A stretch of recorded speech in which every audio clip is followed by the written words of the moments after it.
보도합니다. 순직 해병 특검팀이 이종섭 전 국방부 장관의 호주 대사 도피를 위해 법무부가 출국 금지를 서둘러 해제하려 한 정황을 확보했습니다. 단독 보도합니다.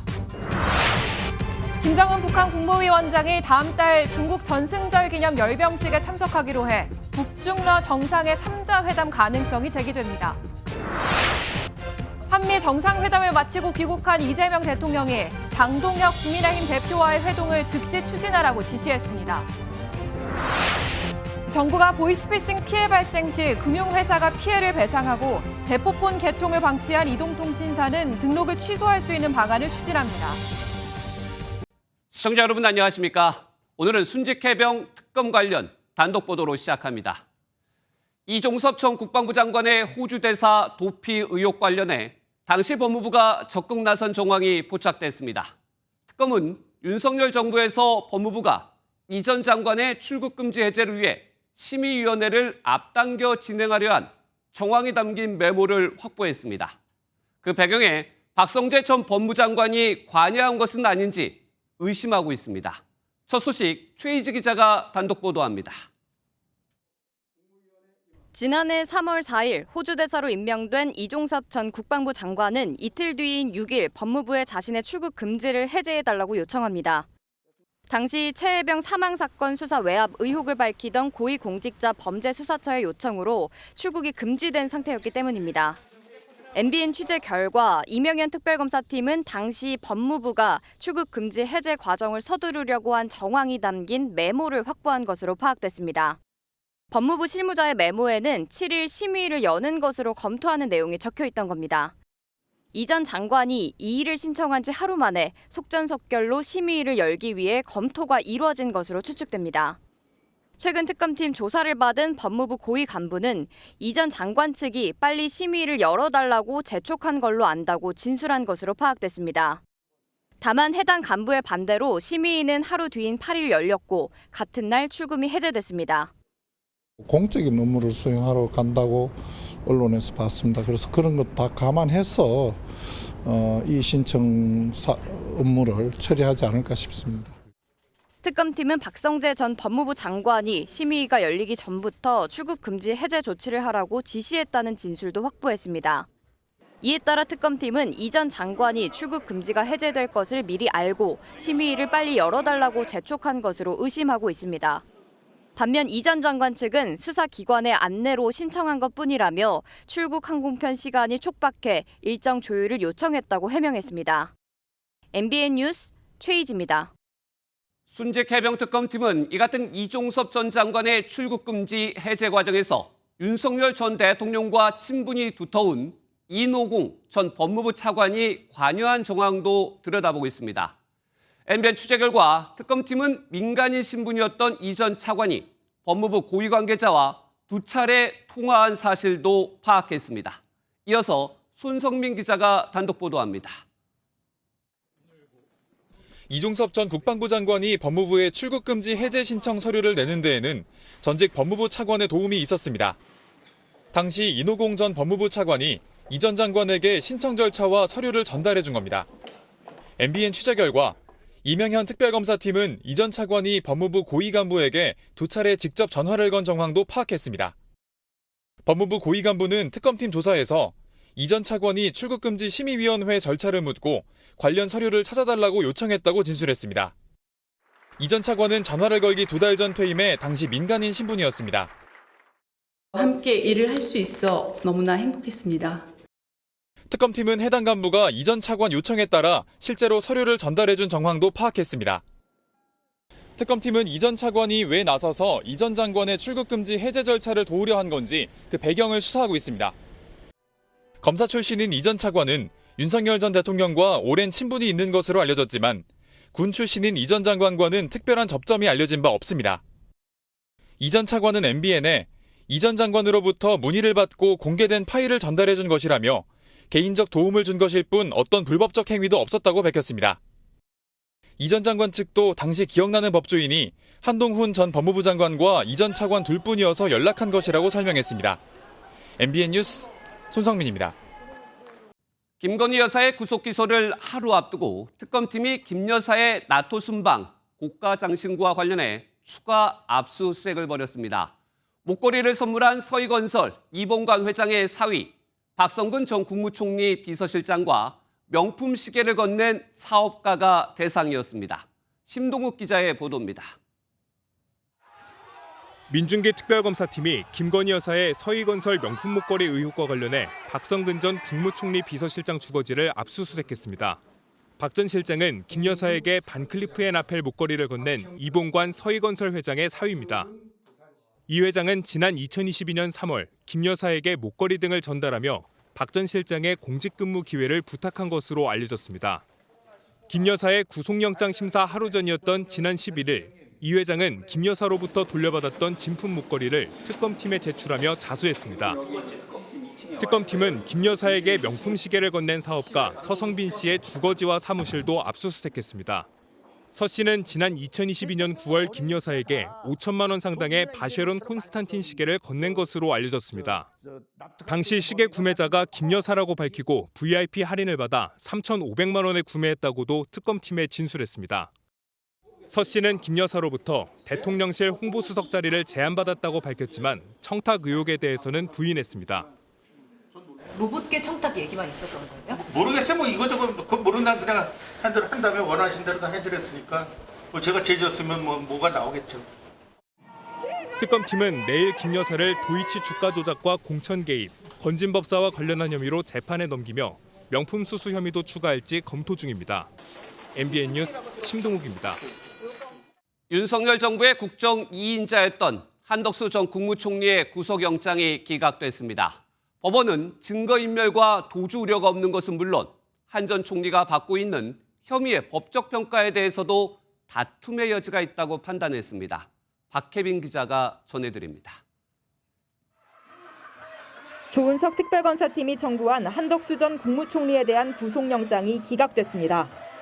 윤석열 전 대통령이 수감된 서울구치소에서 영장심사 결과를 기다리던 한 전 총리는 곧바로 귀가했습니다. 구속영장 기각 예상하셨나요? 법원은 중요한 사실관계와 피의자의 일련의 행적에 대한 법적 평가와 관련해 다툴 여지가 있다고 기각 사유를 밝혔습니다. 또 방어권 행사 차원을 넘어선 증거인멸이나 도주의 우려가 있다고 보기 어렵다고 덧붙였습니다. 특검팀은 법원의 결정을 존중한다면서도 다시는 비상계엄 같은 역사적 비극이 발생하면 안 된다는 관점에서 아쉬움이 있다고 밝혔습니다. 10월 유신과 5.17 비상계엄 등 과거 군사정권 사례를 언급하며 이를 막을 수 있는 위치에 있는 한 전 총리와 같은 고위공직자들에게 엄중한 책임을 물어야 한다는 점도 지적했습니다. 특검팀은 영장심사에서도 국무총리로서 대통령의 잘못을 견제할 헌법상 책무를 다하지 않고 내란을 방조했다며 범죄의 중대성을 강조했습니다. 한 전 총리 측은 비상계엄은 윤 전 대통령이 주재한 것이라 내란 방조 혐의는 성립되지 않는다고 반박했습니다. 한 전 총리의 신병 확보에 실패하면서 국무위원을 겨냥한 내란 특검팀 수사에도 차질이 불가피할 거란 전망이 나옵니다. MBN 뉴스 박혜빈입니다. 한덕수 전 총리 구속영장이 기각되면서 속도를 내던 내란 특검 수사에는 제동이 걸렸습니다. 법조팀 현주호 기자와 더 얘기 나눠보겠습니다. 현 기자, 구속영장이 기각된 결정적 사유 어디에 있습니까? 네, 구체적인 사유까지 알 수는 없겠지만 재판부가 내란 방조와 가담은 차이가 크다고 본 것 같습니다. 한덕수 전 국무총리에게 적용된 주요 혐의는 내란 우두머리 방조였습니다. 가담이 아닌 방조 혐의에 대한 법원의 첫 판단으로 볼 수 있겠는데요. 앞서 이상민 전 행정안전부 장관은 내란 중요임무 종사, 그러니까 내란에 직접 가담했다는 혐의로 구속영장이 발부됐죠. 특검팀에서는 이 전 장관과 한 전 총리 모두 이 범죄의 중대성을 강조를 했는데 영장 발부와 기각이 갈린 겁니다. 한 전 총리가 헌법상 의무를 저버리고 비상계엄을 적극적으로 막지 않았다는 게 특검팀의 주장인데 이게 구속할 정도의 죄가 되는지는 더 따져봐야 한다는 게 재판부 판단으로 보입니다. 그런데 한 전 총리에게 적용된 혐의가 또 있잖아요. 그 부분은 이번에 인정이 안 된 건가요? 한 전 총리는 그 윤석열 전 대통령 탄핵 심판에서 이 계엄 선포문을 본 적이 없다 이런 취지로 진술했는데 이게 나중에 거짓말로 드러났습니다. 대통령실에서 계엄과 관련된 문건을 보거나 받은 기억이 없습니다.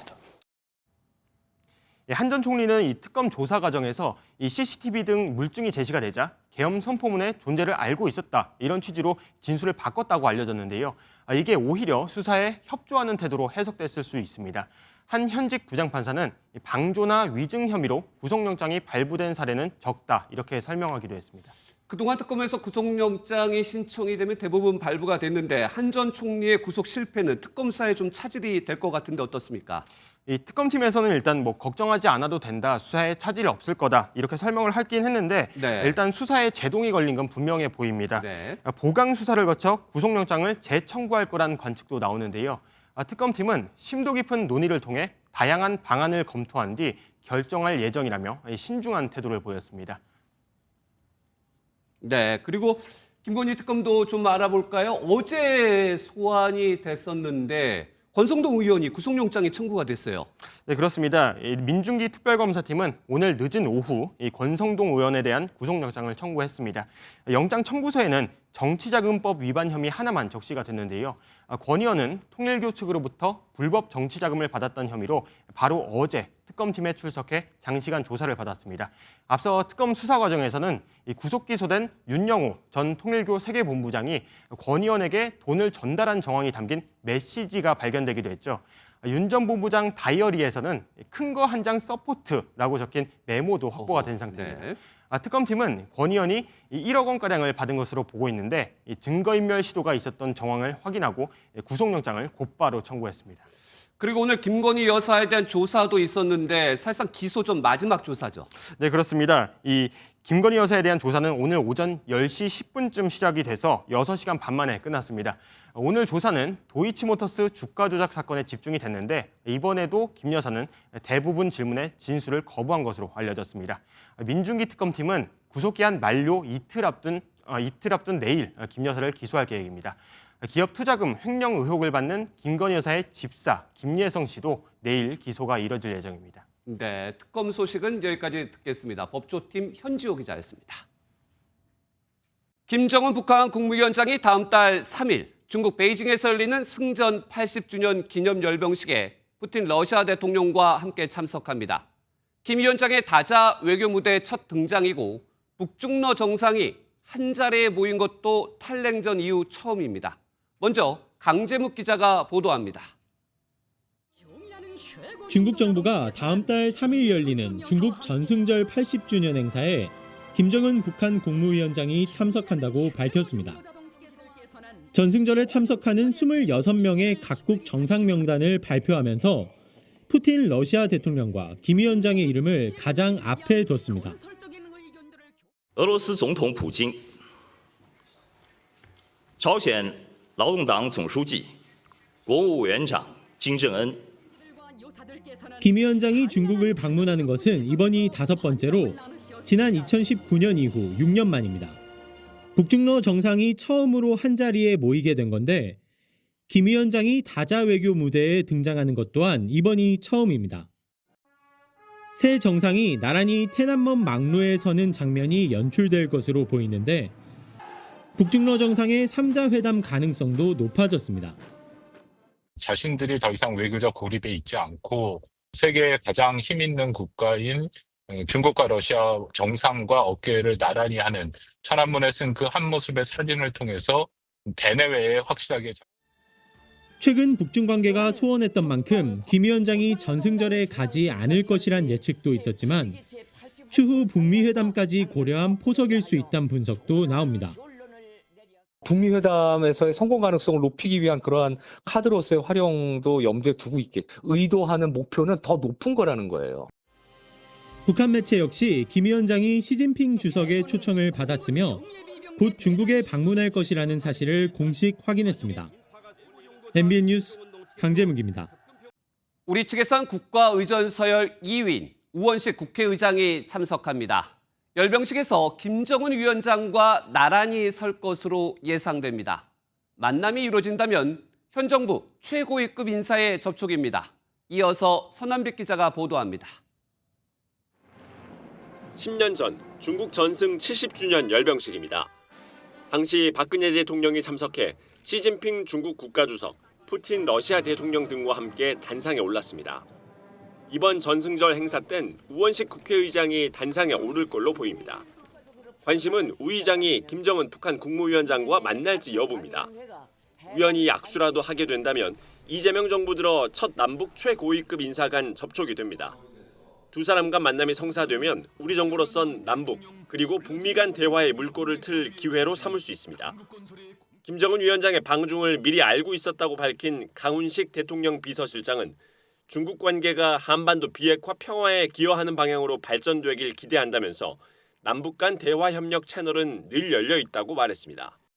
전승절에 참석하는 우 의장이 중국을 통해 이재명 대통령의 메시지를 북한에 전달하는 시도가 있을 수도 있다는 전망도 나옵니다. 다만 북한이 여전히 우리에게 적대적이라 우 의장과 김 위원장의 만남이 어렵다는 관측이 지배적입니다. MBN 뉴스 천하미수입니다. 이처럼 전승절이 바로 다음 주로 다가오면서 중국 내에선 반일 감정이 갈수록 커지고 있습니다. 반일 영화 흥행도 이어지고 있는데 급기야 외교적으로도 공세에 나서는 모습입니다. 베이징 김한준 특파원이 취재했습니다. 영화가 끝났지만 자리에서 일어나지 못한 채 흐느끼는 아이들. 감정이 복받친 관객들은 모두 일어나 국가를 부릅니다. 1937년 난징을 점령한 일본군의 학살을 소재로 한 영화 난징 사진관의 관람 모습입니다.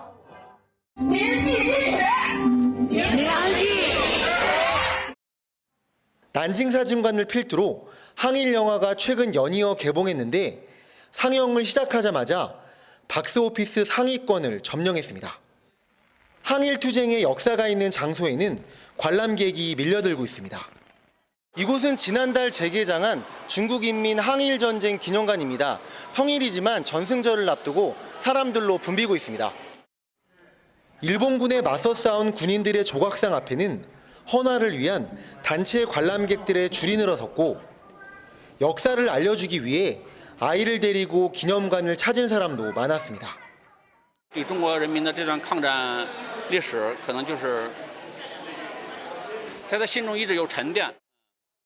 중국 SNS는 더욱 원색적입니다. 일장기를 짓밟거나 찢는 건 기본. 2차 대전 당시 일왕인 히로히토의 이미지를 AI 기술로 가공해 개처럼 짖거나 네 발로 기는 모습까지 찾아볼 수 있습니다. 일본 정부가 해당 영상들에 대해 공식 항의했지만 중국 외교부는 오히려 중국이 일본과의 전쟁에서 승리한 영상을 오늘 SNS에 올리는 등 전승절 분위기를 더 띄우고 있습니다. 중국 내 자국민의 안전을 우려한 일본 정부는 당분간 집 밖에서 일본어로 말하는 것을 자제하라고 통보했습니다. 베이징에서 MBN 뉴스 김한준입니다. 이재명 대통령이 장동혁 국민의힘 신임 당대표와 민주당 정청래 대표에게 회동을 제안했습니다. MBN 취재 결과 장 대표는 정청래 대표가 빠진 1대1 대화 형식을 유력하게 고려 중인 걸로 파악됐습니다. 표선우 기자입니다. 순방을 마치고 귀국한 이재명 대통령이 협치에 시동을 걸었습니다. 장동혁 국민의힘 신임 당대표를 포함한 여야 지도부 회동을 귀국 후 첫 지시로 내린 겁니다. 앞서 우상호 정무수석을 통해 장 대표에게 회동을 제안했지만 장 대표가 단순한 만남은 의미가 없다며 즉답하지 않자 회동을 재차 촉구한 겁니다. 장 대표는 대통령실로부터 공식 제안을 받은 적이 없다면서도 형식과 의제가 우선이란 조건을 달았습니다. MBN 취재 결과 정청래 대표를 제외한 1대1 회동 방식을 유력하게 검토하고 있는 것으로 확인됐습니다.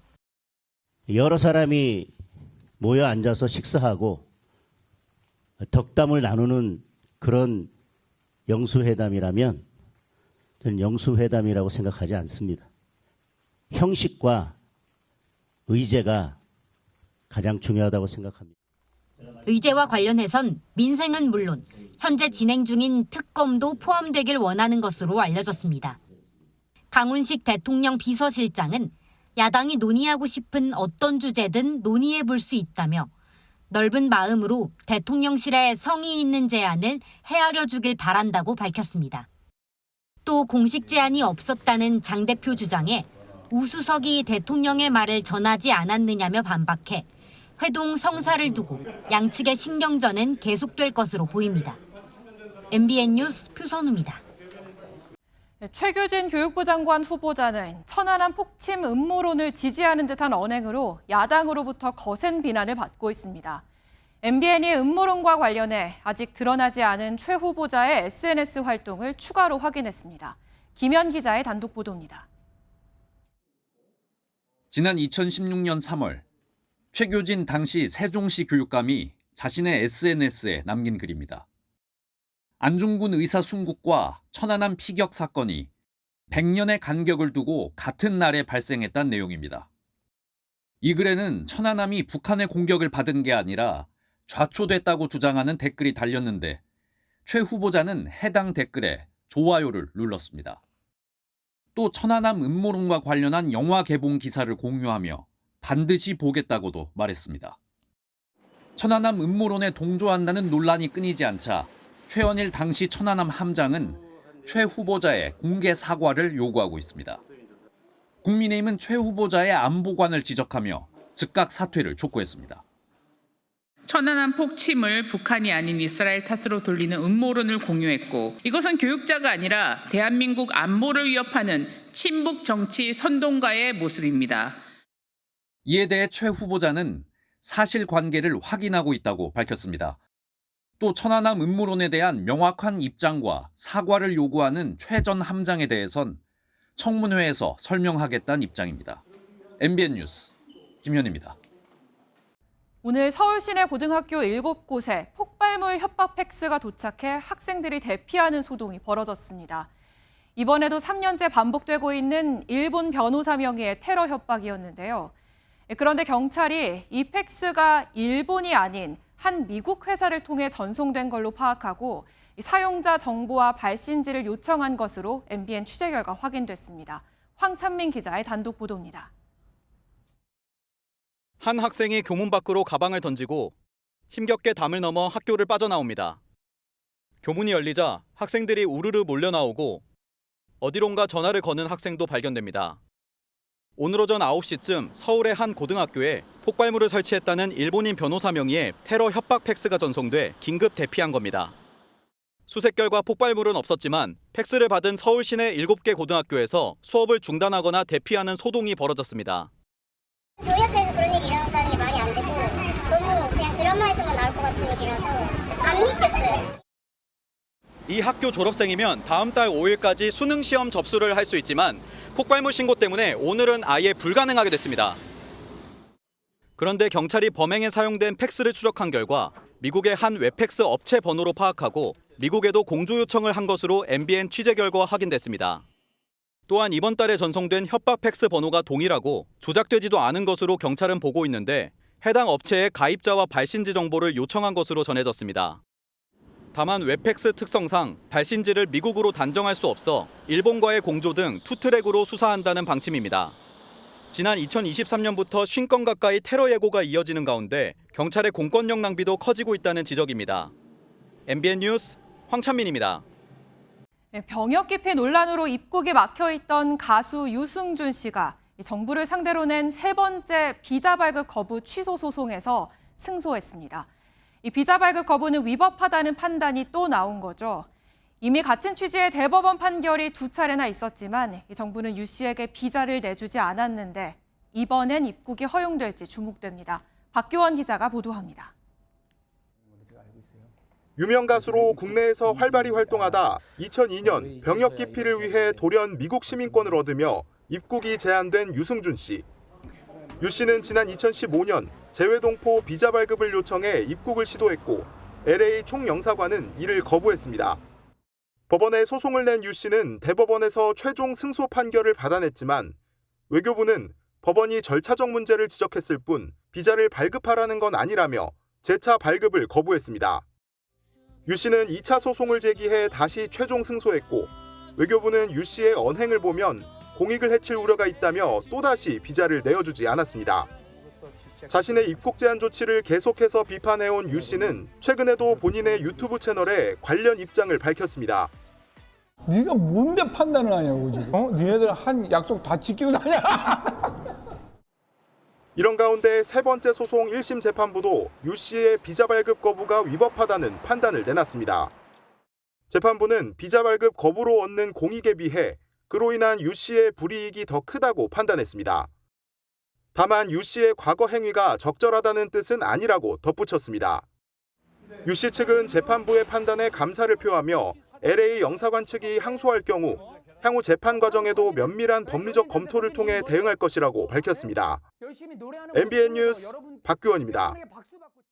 가수 싸이가 수면제를 불법으로 처방받은 정황이 드러나면서 경찰 수사를 받고 있습니다. 싸이 측은 대리 수령은 맞지만 대리 처방은 아니라고 주장하고 있습니다.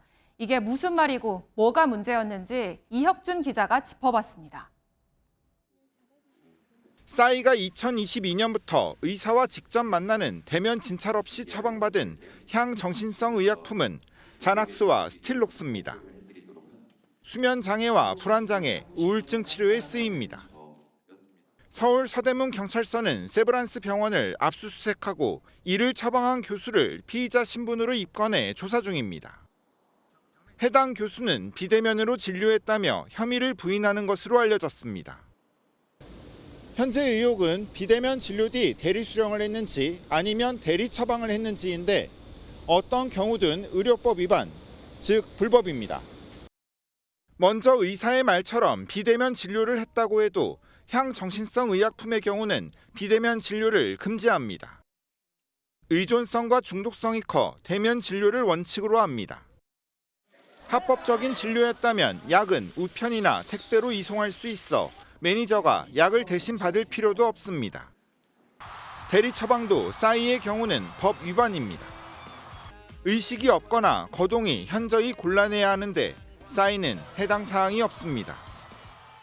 게다가 매니저는 가족도 아니어서 대리 수령을 할 수 없습니다. 싸이의 소속사는 대리 수령을 강조하며 명백한 과오이자 불찰이고 죄송하다고 밝혔습니다. 현행법상 불가능한 일이 벌어진 셈이어서 왜 싸이가 세브란스 병원에서 불법 특혜를 받았는지 그 이유도 경찰이 밝혀야 할 대목입니다. 지금 이거를 공식적인 입장을 내기에는 조금 저희도 조심스러워서요. 네. 경찰은 진료 기록을 분석한 뒤 싸이를 소환하는 방안을 검토할 예정입니다. MBN 뉴스 이혁준입니다. 방탄소년단 정국과 대기업 회장 등을 노린 국제 해킹 조직 일당이 경찰에 붙잡혔습니다. 이들은 해킹으로 탈취한 개인정보로 무려 390억 원을 빼돌렸는데 군 복무나 구속수감 등으로 곧바로 대응이 어려운 대상을 표적으로 삼았습니다. 황지원 기자의 보도입니다. 호텔 직원이 객실 청소를 왔다고 말하자 문이 열리고 경찰들이 곧바로 방으로 들어갑니다. 앉으세요. 앉으세요. 수백억 원대 국제 해킹 조직 총책인 중국인 A씨 등 2명이 검거된 겁니다. A씨 등은 2023년 7월부터 올해 4월까지 정부와 IT 업체 등 6곳을 해킹한 뒤 258명의 개인정보를 확보한 걸로 나타났습니다. 이후 피해자의 명의로 알뜰폰 개통 서비스를 해킹해 유심을 부정 개통한 뒤 공동인증서 등 본인 인증수단을 확보해 금융계좌나 가상자산 거래소 계정에 접근했습니다. 해킹 조직은 16명으로부터 390억 원을 뜯어냈고 10명으로부터 250억 원을 더 가로채려다 미수에 그쳤습니다. 특히 피해를 알아차리기 어려운 군복무 중인 유명인이나 수감 중인 대기업 회장 등이 표적이 됐습니다. 실제 BTS 정국도 84억 원 상당의 하이브 주식을 탈취당했는데 다행히 소속사가 즉각 대응에 나서 실제 피해로 이어지지 않았습니다. 명의자에게 알림이 가도록 돼 있습니다. 이런 알림을 받을 수 없는 사람들을 주로 타겟으로 노린 것이죠. 이후 경찰은 끈질긴 추적과 공조 수사로 해킹 조직원 18명을 붙잡았습니다. 경찰은 태국에서 검거된 또 다른 총책 B씨를 조만간 한국으로 송환하는 한편 공범 추적에 주력할 방침입니다. MBN 뉴스 황지원입니다. 내란 의혹 수사를 지휘하는 조은석 특별검사가 검찰과 소송전을 벌이고 있는 것으로 MBN 취재 결과 확인됐습니다. 조 특검은 서울중앙지검을 상대로 지난 2023년 감사원이 자신에 대해 수사한 기록을 달라고 요구하고 있습니다. 이시열 기자의 단독 보도입니다. 지난 2023년 감사원은 전현희 전 국민권익위원장을 감사할 당시 주심 감사위원이었던 조은석 특별검사를 공무상 비밀누설과 직권남용 등의 혐의로 검찰에 수사를 의뢰했습니다. 조특검이 감사보고서 일부 내용을 임의로 삭제하고 부당하게 의결을 지연시켰다는 이유에서였습니다. 75년 만에 조은석 의원 같은 그런 분이 처음 들어와서 그렇습니다. 관계 법리 적용도 도저히 납득할 수 없는 행태가. 사무처는 아까 그 감찰관이 어떻게 말하냐면 지금 제가 시행문을 작성해서 강요했다고 말합니다. 아니 정상적인 업무를 수행한 겁니다. MBN 취재 결과 조특검은 서울중앙지검에 감사원이 의뢰한 검찰의 수사 기록을 달라는 정보 공개 청구를 제기했습니다. 청구가 받아들여지지 않자 조특검은 특검으로 임명되기 불과 며칠 전 수사 기록을 공개하라며 서울행정법원에 소송을 낸 것으로 확인됐습니다. 서울중앙지검 측은 조특검이 검찰에 정보공개 청구할 때는 선임한 법무법인 명의를 사용했지만 소송은 개인 명의로의 절차가 어긋난다며 각하해달라는 의견서를 법원에 제출한 것으로 파악됐습니다. 반면 조특검 측은 당시 상황에 대해 확인 절차가 필요하다며 말을 아꼈습니다. 검찰로부터 인력과 사무실을 제공받아 서울중앙지검 옆 서울고검청사에서 수사를 지휘하고 있는 조은석 특검이 검찰과 소송전을 벌이는 걸 두고 법조계에서는 이례적 상황이라는 평가가 나옵니다. MBN 뉴스 이시열입니다. 5대 피싱 범죄와 대처법을 전하는 MBN 연속 보도 이어갑니다. 010으로 시작하는 익숙한 번호도 주의가 필요합니다. 해외에서 걸려온 전화를 국내 번호처럼 바꾸는 번호 변작 수법 때문인데요. 정예린 기자가 짚어드립니다. 지하철역 보관함에서 발견된 가방 안에 스마트폰 수십 대가 들어 있습니다. 여기엔 자녀인 척하며 여러 사람에게 보낸 피싱 문자가 발견됩니다. 집에 휴대폰 같은 거 많이 보관하고 계시죠? 주택가의 평범한 집에서도 모텔한 침대 위에서도 스마트폰이 줄줄이 나옵니다. 모두 전화번호 변작에 쓰인 대포폰들입니다. 피싱범들은 여기에 더해 유심칩 수십 개를 동시에 꽂아 쓰는 일명 심박스도 이용합니다. 과거엔 070으로 시작하는 해외 인터넷 전화가 보이스피싱에 이용됐지만 최근엔 심박스나 대포폰을 중계기 삼아 010으로 시작하는 국내 번호로 바꿔 범죄에 사용합니다. 중계기를 찾기 위해 경찰은 전파 탐지기를 활용하지만 찾아내기가 쉽지는 않습니다. LTE나 5G를 사용하는 휴대폰 같은 경우에는 구체적으로 특정 범죄자의 신호를 구분을 해내야지 수사가 가능하거든요.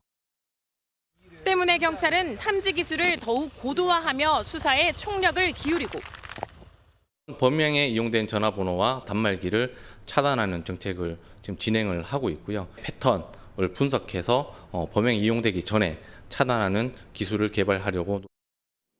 통신사는 피싱 의심 전화가 걸린 곳에 기지국을 기반으로 지도를 제작해 수사를 돕습니다. 수사에 필요한 통신망의 비이상적인 신호나 그리고 단말의 이상 징후들을 포착해서 제공을 하고 있습니다. 여기에 정부는 사설 중계기에 대한 제조부터 유통, 사용을 금지하고 나섰습니다.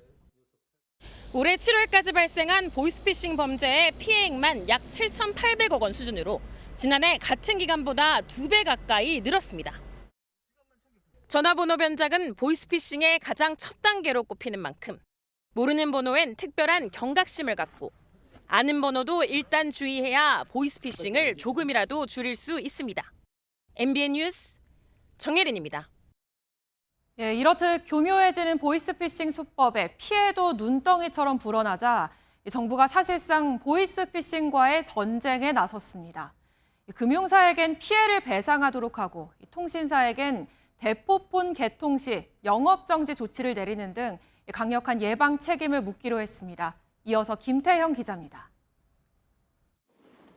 보이스피싱 수법이 날로 교묘해지면서 올해 사상 처음 연간 1조 원대 피해가 관측되자 정부가 특단의 조치를 발표했습니다.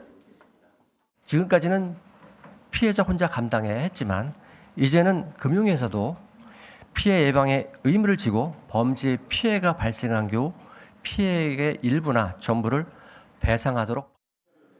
금융사도 이상 거래를 탐지하지 못한 책임이 있다고 본 것으로 앞으로는 고객이 보이스피싱을 당해 직접 자금을 이체해도 배상해야 합니다. 그동안 악성 문자에 포함된 링크를 눌러 개인정보를 해킹당해 제3자에게 송금한 경우에만 일부 배상이 이루어졌지만 법제화가 되면 금융사 과실 유무와 상관없이 배상해야 하는 겁니다. 정부는 비슷한 제도를 만든 영국과 싱가포르 사례를 참고해 금융권과 논의하면서 구체적인 배상 방식을 빠르면 연내까지 구체화하겠다고 밝혔습니다. 시스템을 운영하는 그 기관이 어느 정도 좀 관심과 책임을 좀 가져달라는 그런 정부의 이제 요청으로 보시면 될 것 같습니다. 금융권에 제가 설명을 하고 이해를 구할 생각입니다. 정부는 이동통신사에도 책임을 부여해 관리 소홀로 대포폰이 대량으로 개통되면 영업 정지까지 내리겠다고 밝혔습니다. 또한 10분 내로 보이스피싱 의심 번호를 차단하고 문자 메시지를 통해 악성 앱이 설치되지 않도록 차단 시스템을 구축하는 등 범죄 예방책을 의무화하기로 했습니다. MBN 뉴스 김태형입니다. 미국 미네소타주에서 끔찍한 총격 사건이 발생했습니다. 새학기를 맞아 미사를 보던 학생들을 향해 총기를 난사해 2명이 숨지고 17명이 다쳤는데요. 범인은 트럼프 대통령을 향한 증오의 글도 남겼습니다. 워싱턴 강영구 특파원입니다. 미국 현지 시각 27일 오전 8시 30분 무렵 새학기 미사가 진행 중이던 카톨릭 학교 성당에 수십 발의 총성이 울렸습니다. 검은 옷을 입고 산탄총과 소총으로 무장한 용의자가 창문 틈으로 총기를 난사했습니다. So I was just at church and I heard something like really loud, like I thought it was fireworks in the church. And then I saw the shooting, and I was like, oh my gosh, I'm so scared. 이 사건으로 8살과 10살 어린 학생이 숨졌습니다. 또 17명이 다쳤고 이 중 2명은 중상입니다. 총격범은 범행 직후 스스로 목숨을 끊었습니다. The coward that shot these victims took his own life in the rear of the church. That coward has been identified as 23-year-old Robin Westman. 특히 총격범이 범행 전 올린 영상에는 기괴한 그림과 반유대, 반종교적 메시지가 담겨 있고 트럼프 대통령을 향한 증오의 글도 남겼습니다. 그림으로 된 성당 내부를 지목하는 장면도 등장합니다. 미국 전역은 충격에 빠졌고 트럼프 대통령도 비극적인 사건을 애도했습니다. 백악관은 희생자들을 추모하기 위해 조기를 개항했습니다. 트럼프 대통령이 내세운 치안 강화 정책도 힘이 실릴 전망입니다. 워싱턴에서 MBN 뉴스 강영구입니다. 네, 기후변화로 유럽의 여름 휴가 풍경도 달라지고 있습니다. 폭염과 산불을 피해 한여름에도 시원함을 느낄 수 있는 지역들이 주목받고 있는데요. 유럽의 대표적 피서지 지중해 대신 최근엔 북유럽이나 산간 지역이 각광받고 있습니다. 김태희 기자입니다. 빙하가 깎아낸 절경 노르웨이 피오르드입니다.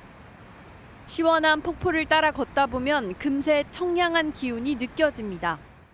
노르웨이 북부에서는 보트를 타고 빙하를 보는 관광 코스가 큰 인기를 끌고 있습니다.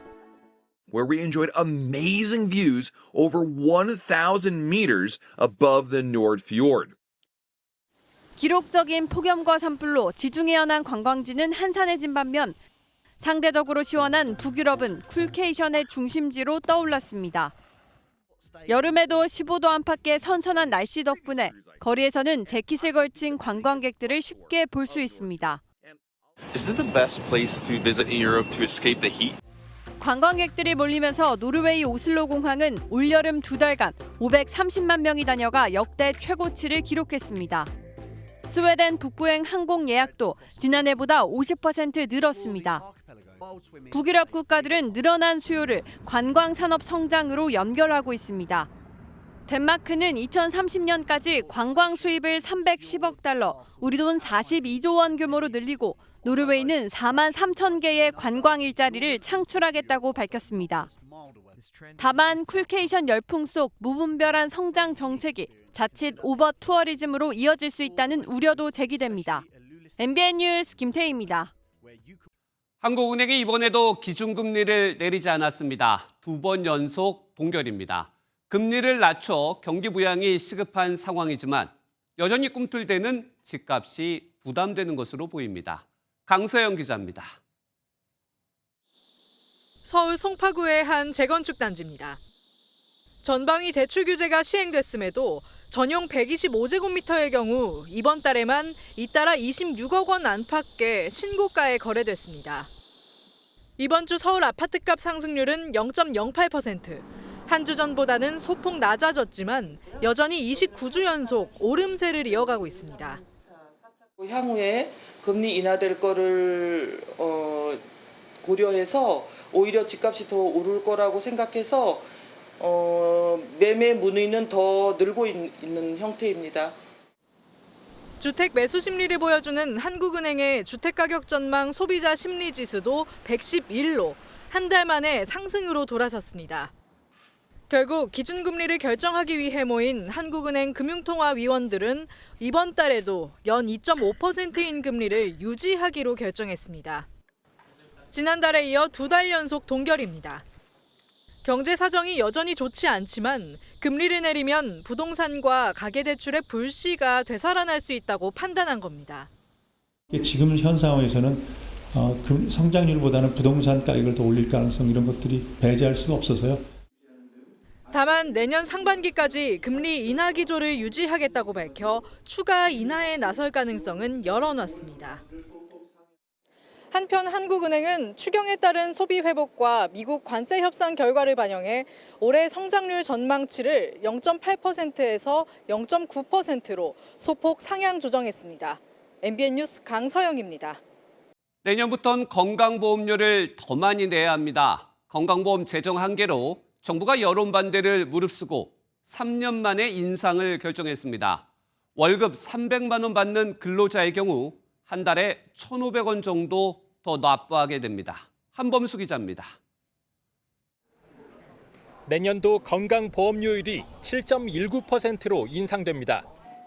정부는 지난해부터 2년 연속 건보율을 동결해왔지만 결국 인상 카드를 꺼내들었습니다. 현재 직장 가입자는 소득의 7.09%를 건강보험료로 납부하게 돼 있습니다. 절반은 회사가 부담합니다. 월급 300만 원 받는 근로자는 한 달에 약 10만 6천 원, 월급이 500만 원이면 17만 7천 원 정도 내야 합니다. 새로운 기준에 따르면 매달 1,500원에서 2,500원 정도 더 내게 될 예정입니다. 직장인 전체 평균으로는 2,200원 정도 더 납부하게 됩니다. 여론은 좋지 않습니다. 최근 설문조사에서 건보료 인하 또는 동결을 선택한 답변이 80%를 넘겼습니다. 급여나 이런 거는 많이 오르진 않을 텐데 서민들 입장에서는 좀 힘들지 않을까. 그럼에도 건보율을 높이는 건 조만간 건강보험 재정이 바닥날 수 있다는 우려 때문입니다. 건보 재정은 이대로면 내년에 적자로 돌아설 것으로 전망됩니다. 오는 2030년엔 누적 준비금까지 소진될 가능성이 큽니다. 고령화로 인해 의료비 지출이 이례적으로 빨리 느는 데다 지난 1년 반 동안 의료 공백을 메우느라 재정을 너무 많이 썼기 때문입니다.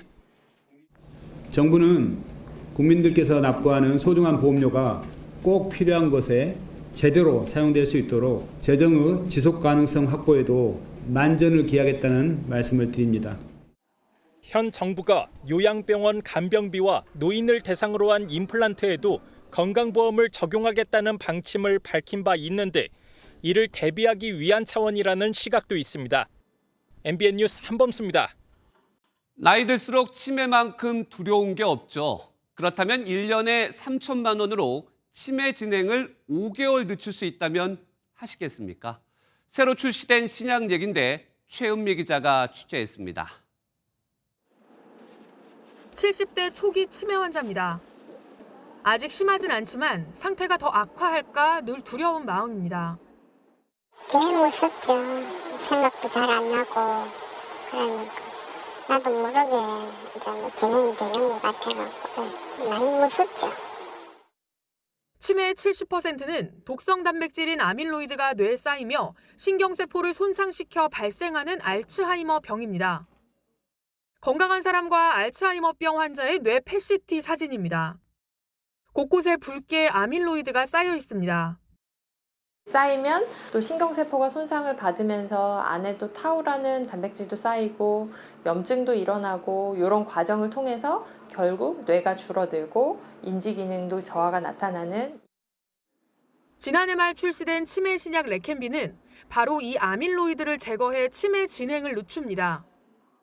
임상시험에서는 대조금보다 알츠하이머병 진행 속도를 27%, 약 5개월가량 늦추는 효과를 보였습니다. 아밀로이드 침착, 타우 침착, 뇌 위축, 그리고 임상 증상까지 발현되는 것 중에서 제일 첫 단계를 목표로 하기 때문에 사실 이미 진행이 많이 된 치매의 경우에는 약이 효과가 없을 수도 있습니다. 그럼에도 치료비는 1년에 3천만 원. 1년치 월급에 맞먹는 수준이지만 절박한 환자와 그 가족들에겐 놓칠 수 없는 기회입니다. 나이가 7학년 4반인데 앞으로 뭐 5년을 더 살란가 10년을 더 살란가는 모르겠지만 그래나마 조금 더 살다가 친구 얼굴도 알고 가족도 손자 얼굴이라도 알고 이름도 알다가 가는 게 안 낫겠나는 안이한 바람입니다.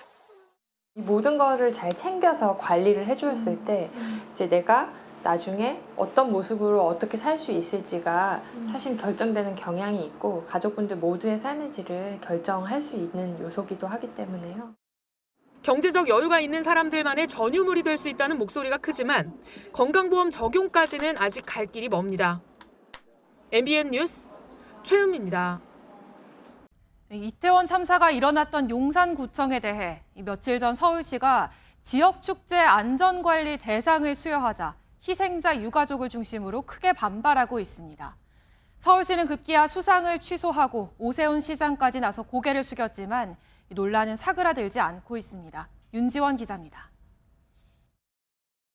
박희영 용산구청장이 대상이라고 적힌 상패를 들고 환하게 웃고 있습니다. 지난 22일 지역축제 안전관리 우수사례 경진대회에서 용산구가 대상을 받았습니다. 이태원 참사로 159명의 시민이 희생된 이후 마련된 대책으로 포상을 받은 겁니다.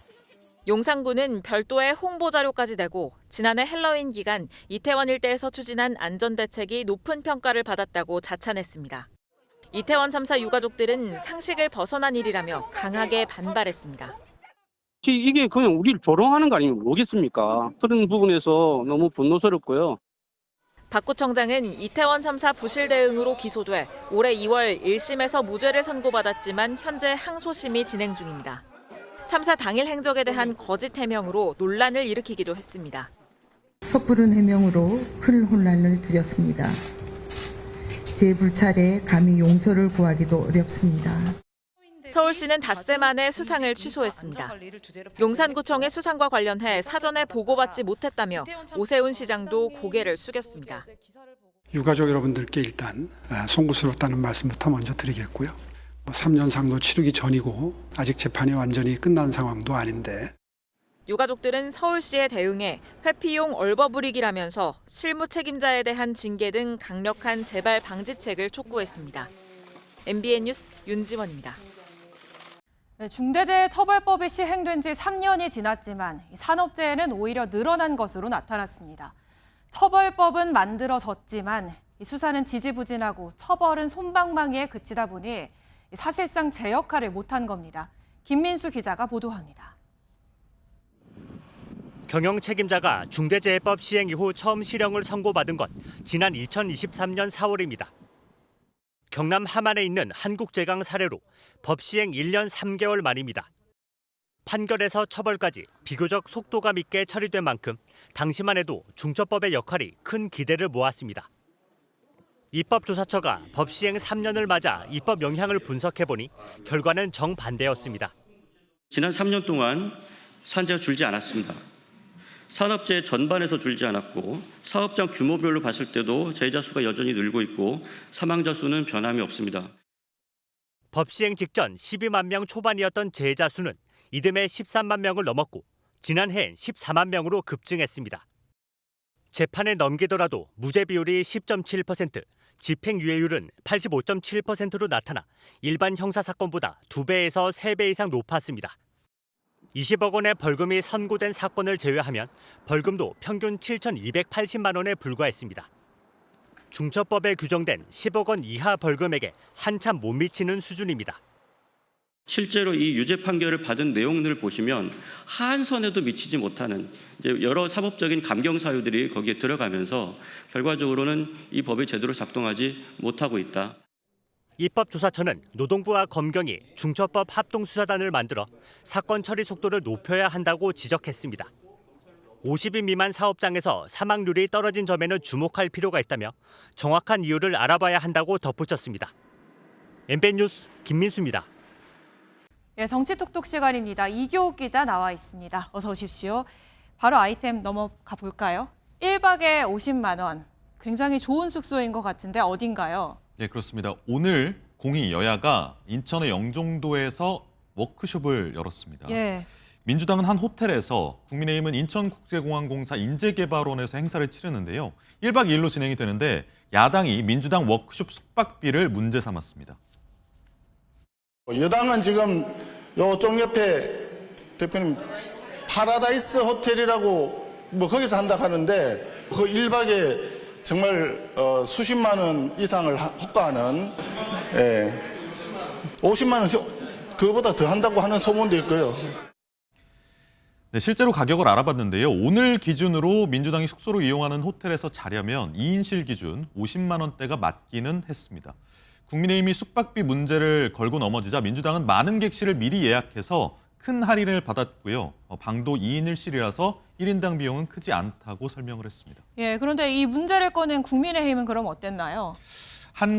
인천국제공항공사에 문의를 해보니까요. 국민의힘이 잡은 숙소 똑같이 2인 1실로 운영을 합니다. 근데 1박에 8만 원이라는 답변이 왔습니다. 예. 여야가 바뀌고 난 뒤 처음으로 치러지는 행사라서 숙소 비용 문제를 두고도 신경전을 벌이는 모습이었습니다. 예, 공수가 뒤바뀐 여야의 상황을 좀 상징적으로 보여주는 것 같기도 하네요. 그렇습니다. 다음 아이템 마저 볼까요? 오늘 이 여야가 이 연찬회를 열었는데 그중에서도 상황이 복잡한 야당에 좀 시선이 쏠린 것 같습니다.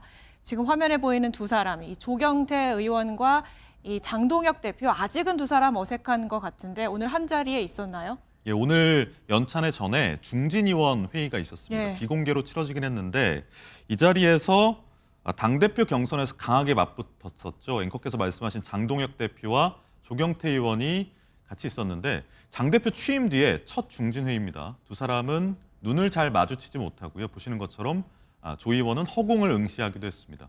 그래도 조 의원 회의가 끝난 뒤 이런 말을 남기고 연찬회로 참석을 했습니다.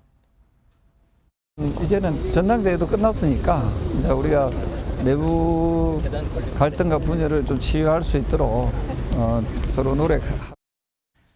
예, 좀 톤다운을 하는 것처럼 보여지기도 한데요. 연찬회 기점으로 좀 내부 투쟁에서 이 대여 투쟁으로 방향키를 전환할지도 지켜봐야겠습니다. 그렇습니다. 마지막 키워드 보겠습니다. 이번엔 민주당 정청래 대표 얘기 같네요. 예, 정 대표가 오늘 경북 구미로 향했습니다. 경북 구미에 있는 한국 옵티컬 하이테크 고공농성장을 찾은 건데요. 고공농성 시위 중인 이 회사 해고 노동자를 만나러 간 겁니다. 직접 크레인을 타고 올라간 정 대표, 국회가 노력하겠다는 약속을 하면서 눈물을 글썽였습니다. 들어보시죠. 그냥 얼굴 보고 있으니까 자꾸 눈물이 나가지고. 아유, 빨리 내려오세요.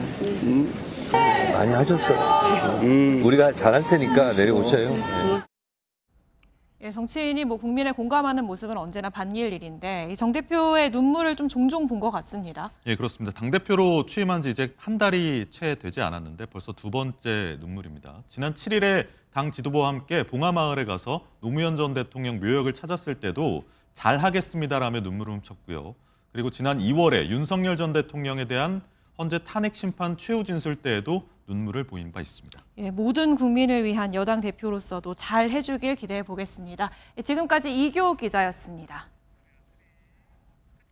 다음 소식입니다. 해킹 사고로 2,300만 고객 정보가 유출된 SK텔레콤이 1,300억 원대 과징금을 부과받았습니다.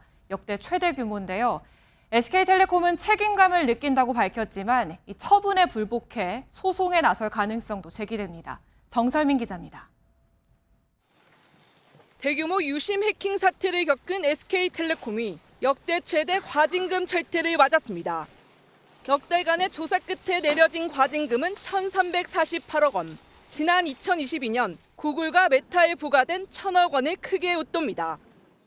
개인정보보호위원회는 기본적인 보안 조치도 없었던 데다 관리 소홀과 늑장 공지까지 이어졌다며 매우 중대한 위반 행위로 판단했습니다.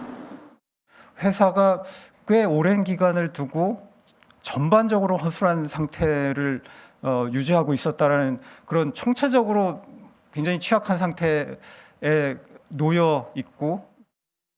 조사 결과 해커는 2021년 8월을 시작으로 이듬해 6월에도 SK텔레콤 내부망에 침투해 악성 프로그램을 설치했고 올해 4월 2,300만 명의 25종의 정보를 유출했습니다.